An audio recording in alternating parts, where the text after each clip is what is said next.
Riverside.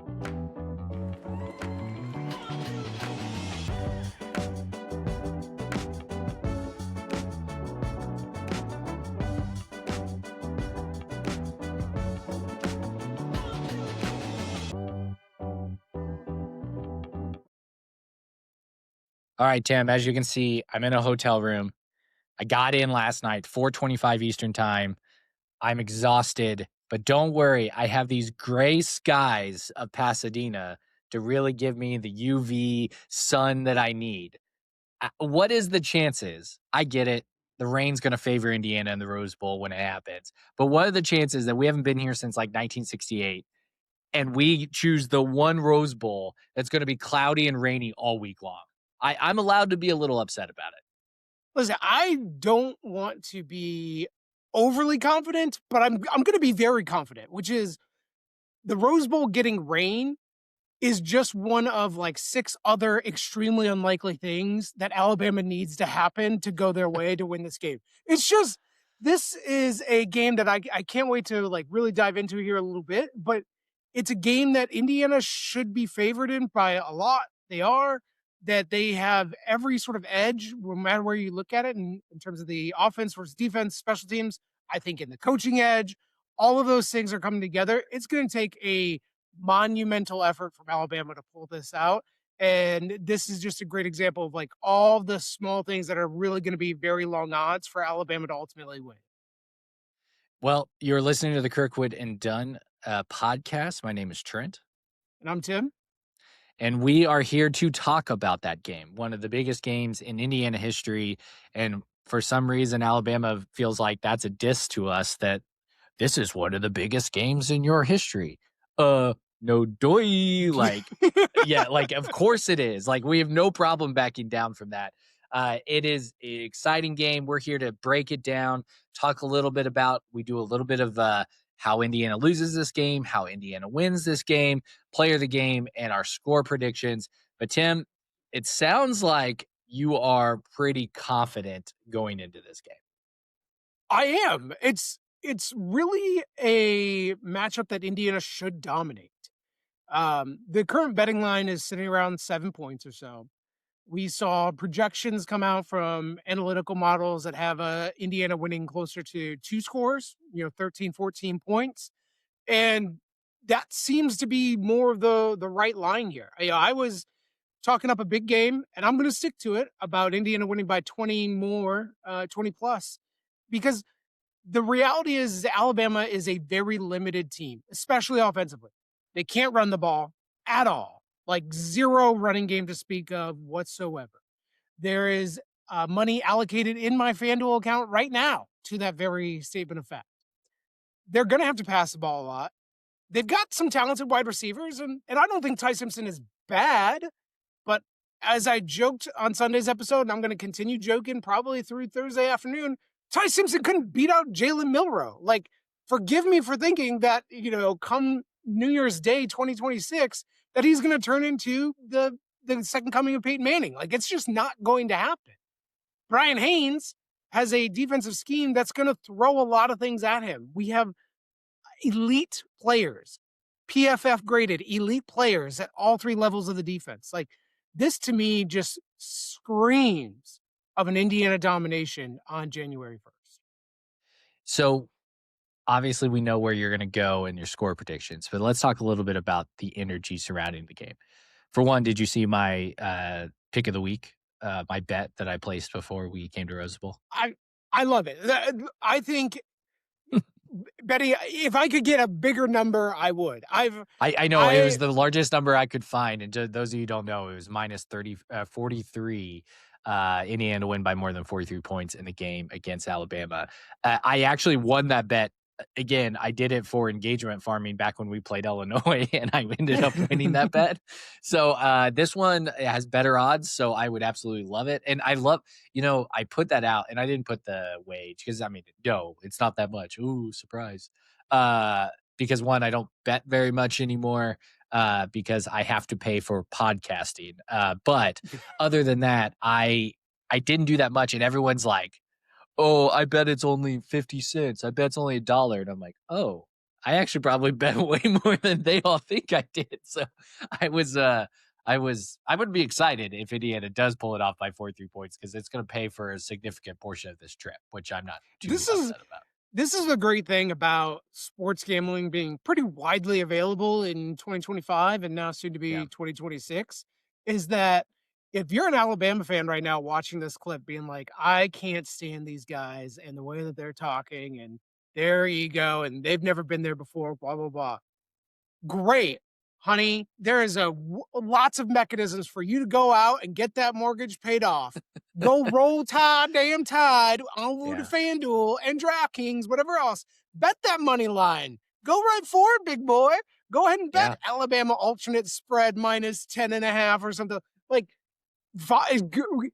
keep going in the mentions. We love the engagement, do the retweets. Love it. But you know what? If you want the easiest way to shut it up is just make yourself wealthier. Go right ahead if you feel so confident about it. Because I will be posting my receipts of all the bets that I've got going because this is a game that I won't say it's entirely no chance. Look, it's college football. Things can happen. These are college kids, whatever. Um, but this is like a 10% chance for Alabama to win for me, like maybe. So this is an opportunity for I think Indiana fans to take what they know about the iteration of this team and the way we play, what we're able to do, and profit off of it and start off 2026 strong. So it is interesting to me watching the national narrative surrounding this game.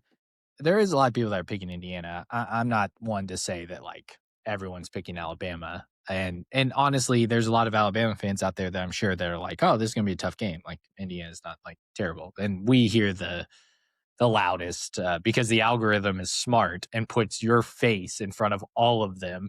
And they just get mad and they just help us with the engagement. We've covered that extensively through the Ohio State and Alabama stuff. But like Indiana on like coming here and being in Pasadena and seeing them get off the bus and Kurt Signetti getting handed roses and like all that type of stuff.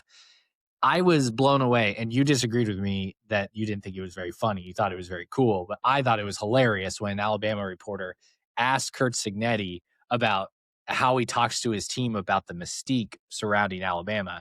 And he said, essentially paraphrasing, you know more about Alabama's mystique than they do. They just know what they see on tape, which I think is a absolute backhanded compliment or backhanded not a compliment, opposite of that, slight at them because he's basically saying this isn't your mom's Alabama, which is what you and I have been Right, saying constantly throughout right. this whole thing. They're just seeing what's on tape, and everything on tape and every metric is saying that this Indiana team should win this game. Like ESPN propaganda Hmm. machine FPI comes out with 74% Indiana's probability to win. SB Plus, you just said it earlier, 13 and a half points. Bite Size Bison, Taylor Lyman's article is fantastic. He's retired, so you can go read his stuff, and he's just putting out for the playoffs. He's basically like there. I don't see how from a statistical standpoint, I don't see how Alabama wins this game. And so you I and I do this Yeah. segment that we have to go over how Alabama wins it, and it's gonna be a lot of vibes and Indiana beating themselves. It absolutely has to be Indiana beating themselves. Um, I was really big on there was a debate in college football. It started a little bit last season with the new structure of the playoff format, and things going a certain way last year, but I think that was more about seeding of rest versus rust. That we saw these teams that had multiple weeks off last year in the college football playoff get their doors blown off of them, right? Yeah. I think the rest was very much needed for Indiana to get healthy. But I think really what it does is that rest in between, especially in each round of these playoffs, it's more than a full week each time. The coaching matchup becomes more and more exacerbated. And you and I both think Kalen DeBoer is really good, Mhm. but I don't know that I think Kalen DeBoer is a great offensive coach. I don't know that he's a great yet full team defense, etc. Kane Womack, we know very well from Indiana. I think in the grand scheme of college football defensive coordinators, he beats out a lot of them for me, but I don't think he's Brian Haynes, And I think that this Indiana team has had 3 weeks to scheme up a lot of stuff, to figure out the exact matchup that they wanna take advantage of, and that's exactly what Curt Cignetti was saying in that quote that you brought there, was like, we've been grinding tape, okay? We took a quick 24-hour break to go watch our quarterback get awarded the Heisman Trophy. Alabama fans know very well what that trophy is. Now we do too. Lots of fun. 10 out of 10 would recommend. Tennessee fans, maybe, get in on it. But what have they been doing since? They've been ready to go on this Alabama team. Alabama had to, pull a rabbit out of their hat a little bit to go beat Oklahoma. Oklahoma absolutely gave that game away. And I think they're going to run into a little bit more of a buzzsaw here on Thursday, on New Year's Day, regardless of the rain, regardless of Latsier Brooks, Jeremy Brown, Ryan Williams, Kalen LT DeBoer, Overton's back. Congratulations, LT Overton. Like, okay, buddy, but like you're not guarding the wide receivers either. So like this is a matchup that I think at every level favors Indiana, and I'm excited to see the Hoosiers march on ultimately. I'm realizing now, like, I'm at the desk in my hotel room, and I've got my ring light and my webcam that I better tear it down while I leave because the housekeeper is gonna come in and see it next to the bed and be like, "What are these people up to?" It's like, "Oh, I'm sorry. We have a sports podcast that we're doing. I don't know if they're gonna believe me. Sorry, just random. I'm just seeing the angles here of, my room." Um, Squirrel moment. Okay, so Tim, let's do our segments. How does Alabama win this game? Let's do that first. I'm gonna go first because Go ahead. I will, probably be I don't know if I'll be more confident or less confident than you in Indiana's prediction, so we'll see. So, I think you hit it. Kalen DeBoer is a fantastic coach, and does he have things, kind of in the bag that this Indiana defense, like, if I'm going up against Brian Haynes and Brian Haynes has essentially a month to scout me and be ready for whatever I'm putting out there, then I'm almost like installing a new offense come for the 10 days between the last game and this game, to kind of give them a surprise. Like, there's a lot of talk, like, does Alabama even try to run the ball? And it's like, well, Right. they might not, or they might actually do a lot more running and in kind of different ways to just throw Indiana off, who's probably expecting Indiana to completely just pass the ball. So I think this is a game of scripts that in the first half, you see Ryan Grubb and Kalen DeBoer come up with some scripts that maybe give Brian Haynes trouble early on. And if Alabama capitalizes on those scores because the rest versus rust, the Stephen Daly injury, and Indiana gets in a hole, then you're looking at a team that is essentially in a position that they're playing from behind. Now, Indiana has been behind late in games and has come back in games and all that fun stuff. So I'm not necessarily worried that the game would be over, but that would be the recipe for it. And on the other side of the ball, Fernando Mendoza and the Indiana defense or offense looks a little bit like they did against the athletes against Penn State and Ohio State, where Caden Curry just completely torched our right side of our line. And that happens again. And so, with those two combinations, Alabama is in a position to win the game late. We talk a lot about this of like, what do we see more likely happening? An Alabama blowout, an Indiana blowout, Alabama close win, Indiana close win. I do not see an Alabama blowout in the cards, like at all, No. because of the efficiency of the Indiana offense. And even if they get behind, they're going to put up points at some level because Alabama's defense isn't great. But I don't see that. But I think that's probably the recipe for them. And if that happens, then good on Alabama. But when I hear national pundits picking Alabama, and the reason why they're picking Alabama is like they got to turn Indiana over to win this game. Okay, Indiana's gonna win, but we're doing a Yeah. segment that says how does Alabama? So Right. why don't you go ahead and go? There's a as I let off the show, there's like a number of things that have to happen that I think have very long odds, and all of them need to happen for Alabama to win this game. I agree with you. There's no chance of an Alabama blowout. Like that's just not going to happen.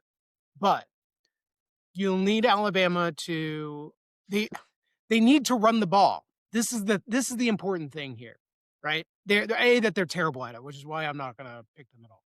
But you want to be able to reduce the number of possessions in this game, right? Simple, game theory here. The more possessions that there are in the game, the less variance there is for things to happen, right? So when Alabama has to throw the ball every time, the clock is going to stop on incompletions. Guys are going to run out of bounds, etc. So there's more opportunity for possessions for both teams in this game. So if Alabama were to win this game, they would have to run the ball certainly a lot better than what they did against Oklahoma or Georgia in their last two games. But like close to like their best possible game. I'm looking at these stats now. I mean, maybe against like Vanderbilt, like that level of quality there, but still, that's pretty poor. They get 3.8 yards per carry there. Like they're gonna have to do that well running the ball, which is gonna be extremely hard against the Indiana defense, which is like either the first or second best defense in the country across almost every type of metric. So they need to be able to run the ball. They're never going to run the ball a ton or even a lot, but they would need to have some success because they need to be able to reduce the number of possessions. Ty Simpson is going to have to be elite, better than Fernando Mendoza. He has to be literally the best quarterback that isn't a NFL quarterback right now on the planet. He'll have to play like it. Like he's going to have to be extremely accurate. Passes cannot get tipped, going up or anything else. And he's going to have to take advantage of things that have happened, maybe a busted coverage, a busted zone switching scheme where the Indiana defense lets one of those guys loose. They're able to use their elite speed to break away for touchdowns, etc. The other thing that's going to have to happen, which I again don't think it's going to at all, because these teams are so drastically different. The special teams for Alabama is going to have to come up big. Alabama in S&P Plus is ranked 108. Their kicker has missed like 7 field goals this season. Indiana's kicker missed his first kick last week in the Big Ten championship game. So like Alabama cannot be going out there missing kicks, and they're going to need Indiana probably to like miss a field goal, to miss an extra point or something. They're going to need to get a big return. All of those things will need to happen. But again, their special team sucks. It's 108th in the country. Like, get out of here. It's just not going to happen. And then you would need to get turnovers out of Fernando Mendoza, fumbles or something. Like, this is just not what is going to happen. All those things are not going to happen. Maybe one or even two of those things does to like make this kind of a closer game, maybe closer to that gambling spread of 7 points. But ultimately, this is a really tough matchup for Alabama. Indiana is a really, really strong and competent team, and I don't see Alabama ultimately pulling through, but that's the recipe that they would need. Yeah, it's a very small window. We said it throughout the whole season when we were talking about games. You get this late in the season. Like I get what we clip on the internet, or what Alabama fans and possibly Indiana fans hear from us, and even if they listen to our podcast, is sheer confidence that like there's no way Alabama could win. You're to a point where any of these teams can beat anybody. Like where I think the biggest mismatch on the field is Miami and Ohio State, on the sidelines, on the field, whatever. Miami could beat Ohio State. Like it could Sure. happen, but I think that it's just the margin is so small for that to happen, and I think the Indiana Alabama margin is very small as well. It's comparable, in my opinion, to the Ohio State Miami mismatch. Um, I just think Kalen DeBoer is a better coach than Mario Cristobal. So like there is always this shot that like he's got something schemed up that Indiana doesn't adjust to quick enough or something. So having said all that, let's talk about how Indiana wins this game. I think where Indiana wins this game tomorrow is long possessions and just havoc from the interior of the defensive line. One of the things that is not talked about the most when it comes to Indiana's defense is Tyreek Tucker, Hosea Wheeler, and Dominic Ratcliffe, and Mario Landino. Obviously, we think he might be sliding to the outside or doing some sort of some exotics. We talk about exotics to get to the quarterback and rush from the edge. But the interior of Indiana's defensive line is one of the most underrated defensive lines in the country. And even though they're rated very highly, they're never talked about as equal to the Texas Techs, the Oklahomas, the Ohio State's interior defensive line. And Alabama's offensive line in the interior is something that I think can be exposed. It's one of the reasons why they can't run the ball as well as they should on paper with the number of stars they have in all positions at running back. And so I think that is going to be a big issue. We saw so Dante Moore, when Indiana played Oregon, was a quarterback that liked to roll out whenever he faced pressure from the inside. And there's multiple clips of that happening to Oregon, where either coming from the linebacking core or the interior defensive line, they flushed Dante Moore from the pocket.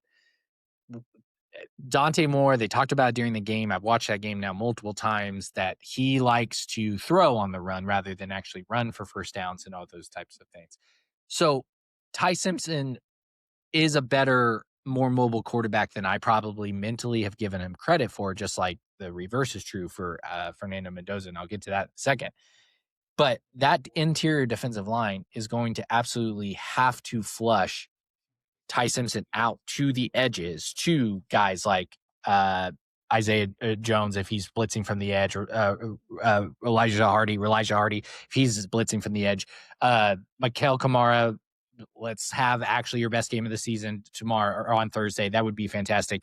Like those type of things. And so I think that is going to be this X factor that Indiana is going to expose over and over again, not giving Alabama the time that it needs to pick apart the zone defense, which we identified that Ohio State was going to do that against Indiana. It didn't happen. So I think that's a big thing on that side of the ball. The reason why Indiana will dominate Alabama's offense, and you won't see a high scoring side.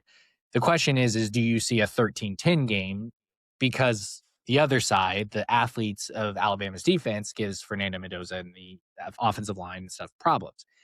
And I'm going to say no for the very reason of Alabama's going to try to play man against Indiana. They did that in the second half against Oklahoma. I think one of the best prop bets that you could bet right now is Fernando Mendoza 30 plus yards. I think it's like plus 270 or something like that. I can't bet it. 300 plus yards, you mean? 30 Fernando Mendoza rushing 30 Oh, okay. yards. I see what you're going with. Okay. Fernando Mendoza is going to see them in man, just like Oregon adjusted to, and rush for a whole bunch of yards against Alabama. Like I think it is going to be constant. We have the famous photo or famous clip of him running behind Pat Coogan, patting him on the back as he's like untouched going in the end zone against Maryland because Maryland just tried to play man. Teams that try to play man because they think they're more athletic than our receivers are usually extremely exposed to what Mike Shanahan wants them to do. And every time Oregon would do that against Indiana, Indiana marched down the field and scored touchdowns because they extended drives because of Fernando Mendoza's legs. I think it's going to happen again and again on Thursday. And I'm looking forward to making some money on that prop bet. So that's how I think Indiana wins the game. I've got a similar thing here in that I think we're going to see Fernando's I guess probably in a way what will be viewed as his best game of his career, given the stakes, playoff game, Alabama, the Rose Bowl, etc. Um, the Alabama defense can be got in the passing game. When you look at the Alabama opponents this year, who do you think is the best quarterback and passing attack that they've played? Like, I guess maybe LSU, Vanderbilt, maybe. Pavia sucks. It's really actually Georgia. Like it's Gunnar Stockton and a bunch of wide receivers that like aren't actually all that good. So that's the best passing attack that they've played. They haven't come anywhere close to the Indiana passing attack. I mean, I'm going to tell you right now, my largest bet. I could not believe FanDuel FanDuel clearly is not a ball knower and has not been watching games. Indiana is getting Omar Cooper Jr. back at full health. That's great. I'm stoked for that. But as we talked after the Big Ten championship game, the breakout player of the Indiana season is Charlie Becker. And Charlie Charlie B. Becker has a receiving prop of 2.5 catches. My God. Like, the opportunity here is immense. So this is why ultimately I think Indiana is going to win this game in a blowout. Indiana's going to run the ball some, I think, to a moderate amount of success. I think Alabama's defensive line will be a little bit of a challenge for our offensive line. I think they'll run it as needed.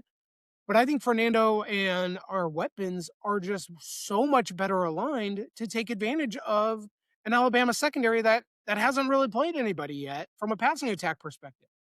Indiana, from a yards per attempt, okay? Indiana finished that Ohio State game at 9.7 yards per attempt, passing attack. If you go look at this log, 11.4 against Purdue, 12.2 against Wisconsin.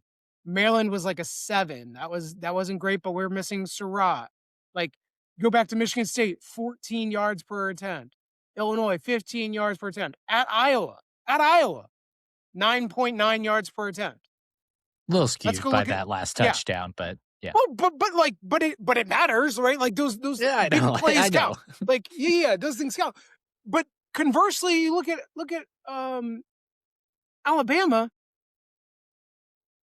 Florida State to start the year against Castellanos, he's a worse Diego Pavia, and they give up 10.9 yards per attempt. To John Mateer, who has 4 fingers and 0 thumbs to throw the football with, they gave up 7.3. The opportunity for Fernando to slice and dice the Oklahoma secondary, I think, is immense here. And that's why I think this game for Alabama looks a lot like that Florida State game, where, you can't run the ball. You got to depend on Ty Simpson to throw. The other team is out ahead, and they're just carving you up. And that game finished, 31-17. Multiple scores, etc. This is how Indiana wins this game, is that their defense totally controls the line of scrimmage. Alabama is going to be in 3rd and long the entire game, and they'll pick up some of them, and they'll probably score some points. I'm not going to predict. We're not going to do our crazy thing where we predict an Indiana shutout all the time. But the defense is going to be, I think, very dominant. And then I think we're going to see an unbelievable game out of Fernando at the passing attack, where this looks like just a varsity versus a JV matchup. And that's what I truly believe is going to happen on Thursday. So there's probably clips from mid-season that you and I were talking about, the teams that we didn't feel like we matched up very well against. And I know for a fact, I'll speak for me, I put Alabama in there because we were very worried about the passing attack, Ty Simpson, what he looked like in the midseason, Ryan Williams, deep and those type of things. And then we played the number 1 team I was worried about playing, Ohio State. And I know we don't have Stephen Daly. And I know I got into some Indiana fan had a ridiculous comment that I chirped back, and I tried to refrain from attacking Indiana fans, but basically along the lines of a clip of Mario Landino's sack. And it was Landino, it was all Landino that did that. Yeah, Landino did very well, but also the coverages were ridiculous and confusing to teams. I have so much confidence in the fact that Alabama is just a bad matchup for themselves. Indiana's a bad matchup for Alabama. I thought it was reverse for a long time. And then I've seen the last 5 games for them, and then you dive into the numbers and you're like, oh, I don't know where I see Alabama actually having an edge. And you can't, even though they're blue in the face, yelling, well, the reason why the metrics are there they are is because Indiana plays in the cupcake Big Ten. And it's guys, I just want to grab their hands and tap it and just be Ohio State and Oregon would have gone undefeated in the SEC this year. I just hate to tell you that. Iowa would have been a top half team. I've seen what you've put up. Like that is what's so amazing to me. And even if you pull those statistics and you look at Fernando Mendoza's stats in those games, there's a lot of positive stats that come out of that game that spells doom for a team like Alabama. And that's where I'm just that's where the confidence is coming from, that I'm not even going, "Oh, Alabama's a really good team, like, they have a shot to win. I just think Indiana's gonna win." I'm not even doing that. I because of that metrics. I will be just shocked, just blown Truly. away Yep. if Alabama wins this game. Yeah, Yeah, if that were to happen, we're gonna be our recap episode is gonna get tons of engagement from those you Alabama bet. fans. So can't wait for that. But B, we're gonna have to like really look inward here and figure out what it was that happened. But Indiana is so well built. Like that's it didn't matter that Elijah Surratt had 0 stars and went to St. Joseph College. Fact of the matter is like Elijah Surratt is one of the 4 or 5 best wide receivers in the country. He catches everything. He's a big body wide receiver who knows how to get open. Like these are just the facts. Now, does Indiana have 4 of those guys? No. But only 11 guys step on the field at any given time. So like They might have 3. this this they this is the problem with like the sort of the narrative that Alabama could maybe win this game or whatever. If you're just sort of a person that watches helmets, Indiana is too well coached. Everybody has been glazing about it since Kurt Cignetti arrived in Bloomington, not but 2 years ago. It's it's just the simple fact that Indiana is a really, really strong team that executes schemes really well, that presents problems to their opponents from a defensive side, and knows how to attack defenses on the offensive side. Sometimes that may come up short, and sure, if there are a bunch of injuries or something, that could happen. It could, but it is really going to take a lot. I really think Indiana is going to continue to push themselves in the national landscape, into the national media narrative, that they're one of the best teams in the country. They're one of the best run programs in the country, and we're going to have to be dealing with fans like us for a long time when it comes to Indiana football. Okay, player of the game, real quick. We're a little bit over our normal short time, but real quick, who I do you think? it's I said earlier, it's Heisman Mendoza. I think he carves them up pretty well. I think it's really well established that he's the best quarterback in the country. Indiana is going to be very feared by every team the rest of the playoffs. So I don't want to be basic and just choose what Tim gets, but Tim is right. He just gets to go first. So I will try to deviate and go.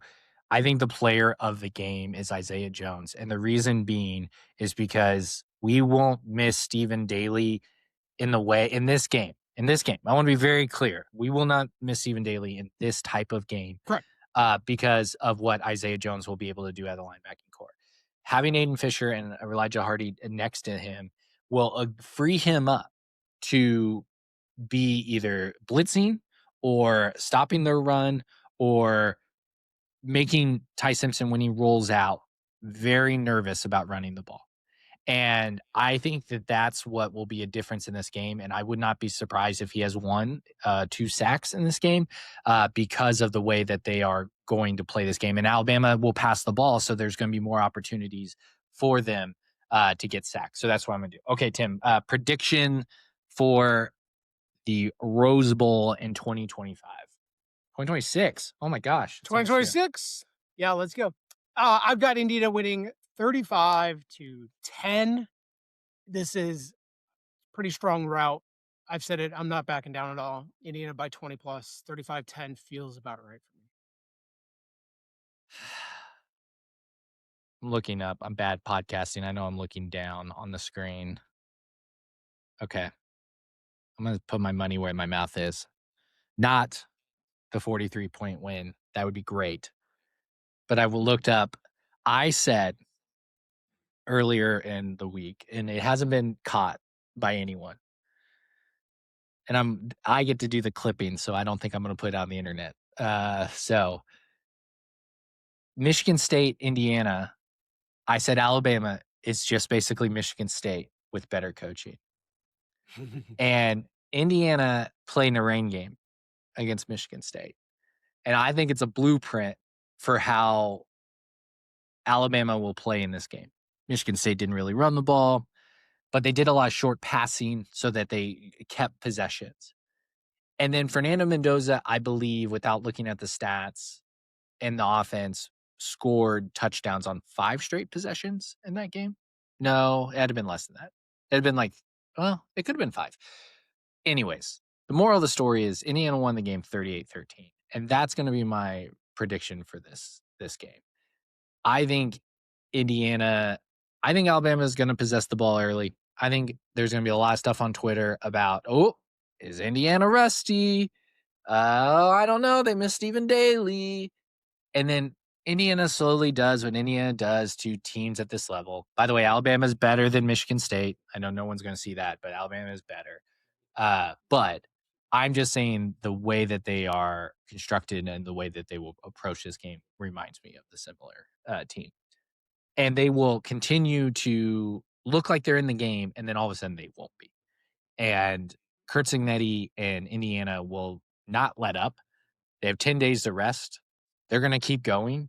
And what might be a 14-point lead in the third quarter, all of a sudden extends out to 21, and all of it extends out to 28 because there's constant passing. Indiana knows what they're trying to do. They intercept the ball, like those type of things. So that's my prediction, 38-13 Indiana. And Tim, you and I will have a very fun New Year's Day. Yeah. When Indiana wins. And if for some reason a blind squirrel finds an acorn and Alabama does win, we're going to have a very lucrative January 2nd when we record this podcast. I thought about recording the recap episode if we lose on January 6th because it's a national holiday for Alabama fans. But I think we will just record pretty soon after if the thing that we don't think will happen happens. I like that. We'll see everybody on January 2nd probably or something like that to recap and preview the Peach Bowl a little bit. I think what we should do, just like we did with Oregon, like do an early morning one because that like people love that episode when we reacted to the game. So be good. Hey, it's been a lot of fun. No, Tim and I don't do this just to troll opposing fans. It's just fun to do.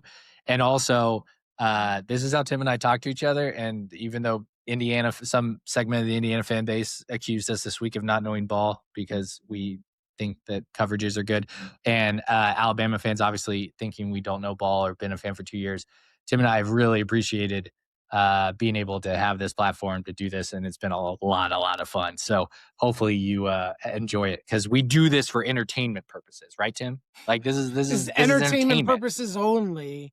Yeah, college football is fun. I think people forget that it's like it's fun. I care a lot. I care too much, but like I also like it doesn't change who I am as a person, good or bad. How my team does.